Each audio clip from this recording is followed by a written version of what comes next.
All right, let's dive into this global finance thing, de-dollarization. Yeah, It's a bit intimidating, honestly. definitely a hot topic. And the group everyone's watching.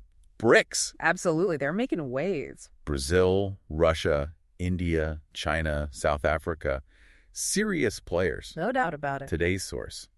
Straight from the Russian Ministry of Finance. Oh, this is interesting. Their take on this whole de-dollarization thing. I'm intrigued. What's their angle? Well, they don't hold back. They argue the U.S. dollar system is actually hurting developing nations. So they're not just complaining, they're making a case. Exactly. They're saying it's unjust, inefficient, the whole 9 yards. Going strong right out the gate. And they're citing some serious research to back it up. The World Inequality Lab, for instance, they talk about this thing called exorbitant privilege. Ah, yes. The idea that countries issuing reserve currencies, like the U.S., have a built-in advantage. Right, like they get to borrow money cheaper because everyone wants dollars. Exactly. It gives them a leg up in the global market. A leg up most countries don't get. So BRICS is saying this isn't just unfair, it's also making the system unstable. Right. More prone to crashes, easier to manipulate. They're painting a pretty bleak picture. Bleak, but not hopeless. They're proposing alternatives, ways to reshape how trade and investment work. Okay, so less doom and gloom, more solution-oriented. That's what I'm seeing. And a big part of it is promoting their own national currencies. Right, moving away from this dollar-for-everything system. Precisely. They want to cut out the middleman, make things smoother and potentially cheaper. I can see the appeal, but the global financial system, that's complex, right? Can they really just create their own version of everything? They're aiming high, for sure. One key initiative is the BRICS Cross-Border Payment Initiative, or BCBPI, simplifying transactions between BRICS members. So a Brazilian company buying from India wouldn't need dollars. That's the idea. Straight from reais to rupees. Wow, streamlining things. But they're not stopping there, are they? The report even mentions a BRICS alternative to SWIFT. The banking communication system, that's a big one. Yeah, they're concerned about Western control, potential sanctions. So they're looking for ways to be more independent. A parallel system, almost. Okay, now this next one sounds like something out of a sci-fi movie, The BRICS Bridge. A multilateral digital settlement and payment platform. Yeah, can you break that down for us, non-tech geniuses? Think instant transfers, simplified currency exchanges, all streamlined for BRICS members. Sounds pretty futuristic. It gets even more futuristic. They're exploring blockchain and those central bank digital currencies, CBDCs. So they're not just swapping out the dollar, they're building a whole new financial ecosystem. It's ambitious, to say the least. And don't forget their focus on commodities. They're talking about a BRICS grain exchange, for example. Right, shifting how countries trade essential goods, potentially using those to settle financial imbalances. So we're not just talking about abstract numbers here. This is about food security, global trade, the real deal. It's getting serious. But talk is cheap, right? Are they actually putting these plans into action? That's the million-dollar question. And from what I'm seeing, they're not just talking the talk. They've already set up the new development bank, the BRICS Bank. Ah, yes. Designed to be an alternative to the World Bank. And they're actively lending in BRICS currencies, chipping away at the dollar's dominance. Step by step. But they haven't forgotten about the IMF. They've got their own version in the works, the Contingent Reserve Agreement. The CRA? How's that going? It's faced some hurdles, to be honest, one of the biggest. Ironically, it's still relying on the U.S. dollar in the SWIFT system. Hold on. So their alternative to the IMF is tied to the very thing they're trying to move away from. It highlights the complexity of this whole endeavor. Yeah, talk about a tangled web. And it's not just the CRA, right? The report points out the power imbalance within the IMF itself. BRICS has 32% of global GDP, but only 13.54% of the voting power. Wow, that's a huge gap, especially compared to the G7. They're definitely feeling underrepresented in the current system. Which brings us to another idea. They're pushing expanding the role of those IMF special drawing rights, SDRs. SDRs, the IMF's own reserve asset. Right, like a supplementary currency. They're hoping SDRs could play a bigger role. Maybe even become a global currency one day. It's an idea that's been around for a while, actually. Didn't Keynes propose something similar at Bretton Woods? You're thinking of the Bancor. It was rejected then, but it seems to be making a comeback. History repeating itself. Yeah. But SDRs still face challenges, right? Of course. One big one is the exchange rate risk for developing countries.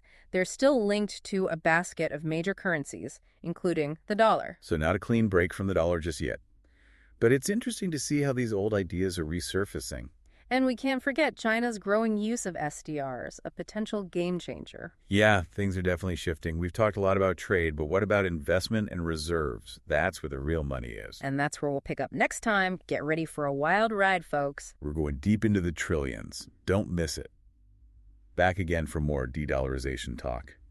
Last time, we dug into BRICS shaking up global trade. Right. Now it's time for the big leagues, investment and reserves. Trillions and trillions of dollars constantly moving around. And right now, most of it's still done in U.S. dollars. That's the next mountain BRICS wants to climb, convincing everyone to move away from the dollar. It won't be easy. The dollar has been the king for so long. It's seen as safe, stable.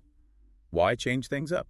Well, the report argues that stability is part of the problem. It contributes to that inequality we talked about. So by sticking with the dollar, we're actually reinforcing those imbalances. That's their argument. It gives the U.S. too much power, leaves developing countries vulnerable. BRICS wants to level the playing field, give everyone a fairer shot. Exactly. But how do you get people to move their money away from what they see as the safest bet? That's the million-dollar question. It's a huge challenge. One idea they propose is creating debt instruments like bonds, but in BRICS currencies. So instead of a bond paying out in dollars, it would be in, say, Brazilian reais. Exactly. But would investors buy in? Would they trust those currencies? That's the hurdle, right? BRICS needs to prove their currencies are just as reliable. They have to build trust, show they can manage risk effectively. And we're not talking about small change here. The report mentions hundreds of trillions in global transactions. It's mind-blowing, dwarfs global trade many times over. Shifting trade away from the dollar is one thing, but getting central banks to move their reserves? That's another level entirely. It's a monumental task. But BRICS seems determined to try, and they're not afraid to get creative. Speaking of creative, they even mention a BRICS digital investment asset, a token backed by assets from BRICS nations. A BRICS crypto. Now that's thinking outside the box. But it makes sense, given their interest in digital currencies. They see this tech as a way to break free from the dollar's grip. It's a bold move. But let's be real, convincing central banks to ditch U.S. Treasury securities, those are considered super safe. That's where gold comes in. We've seen BRICS central banks buying up gold lately. Gold, the classic safe haven. A tangible reminder that value exists outside the dollar. Exactly. It might not replace the dollar overnight, but it shows they're looking for alternatives. So it's a multi-pronged attack-shifting trade, creating new institutions, exploring digital assets, and now back to gold. It's a fascinating blend of old and new strategies. All driven by this vision of a multipolar world where power is more evenly distributed. Which brings us back to the idea of a new international economic order. The NIEO, trying to rebalance the global economy, give developing countries more say. It didn't fully succeed back in the 70s, but BRICS might be picking up the torch. Using everything. They've got alternative systems, digital currencies, even good old gold. It's a grand experiment, and the outcome is uncertain. But one thing's for sure, BRICS is shaking things up. And that leads us to the question, how will this affect our listeners? How will these changes impact your lives, your wallets, your future? We'll explore that next time. Stay tuned, folks. The most interesting part is yet to come. All right, deep divers, we're back for the final part of this de-dollarization puzzle. Time to bring it all home. Connect these global shifts to your everyday life. Exactly. How might all this BRICS stuff actually impact you? Your wallet, your job, even your future. That's what we're exploring now. We talked about that World Inequality Lab research. Remember those findings? Pretty stark stuff. The current system tends to funnel wealth from poorer to richer countries. Yeah, because of that exorbitant privilege the advantaged countries with reserve currencies get. Right, like the U.S. with the dollar. It's a built-in edge that tilts the playing field. So BRICS is trying to level that field. If they succeed, could it actually help rebalance things? That's the idea. Give those economies more control over their own financial futures. More leverage in global trade and finance? It could be a win for a lot of people. Potentially a huge win. But like any big change, there are potential downsides too. Right. There's always a flip side. What are we talking about here? Well, one concern is that ditching the dollar could make things unstable in the short term. Unstable how? Think unpredictable exchange rates, market volatility, a bumpy ride for everyone while things adjust. That could make planning tough for businesses and individuals alike. Absolutely. And then there's the China question. Some worry they'd benefit the most from a weaker dollar. Because they're already a powerhouse within BRICS. Right. Exactly. And if the yuan became a major reserve currency, we might just be swapping one dominant power for another. So it's not a guaranteed win for everyone. A lot depends on how things play out. A lot depends on BRICS' choices, their strategies, the alternatives they build. It's a fascinating but complex situation, with real-world consequences for all of us. This isn't just some theoretical debate. It could affect your job security, your savings, your future. We can't just sit back and watch this unfold. We need to stay informed, educate ourselves, understand these forces shaping our world. Because the future of global finance is being written right now, and we're all part of the story. Well said. As we wrap up, I want to leave you with this. What we've discussed is just a snapshot of BRICS' vision. A snapshot of a moving target. This de-dollarization movement is evolving all the time. So the big question remains, will they actually dethrone the dollar? Or will the greenback adapt and hold on? Only time will tell. But one thing's certain, the stakes are incredibly high. And the whole world is watching. Deep divers, thanks for joining us on this journey. Keep those minds sharp. This is a story that's far from over. Until next time, stay curious.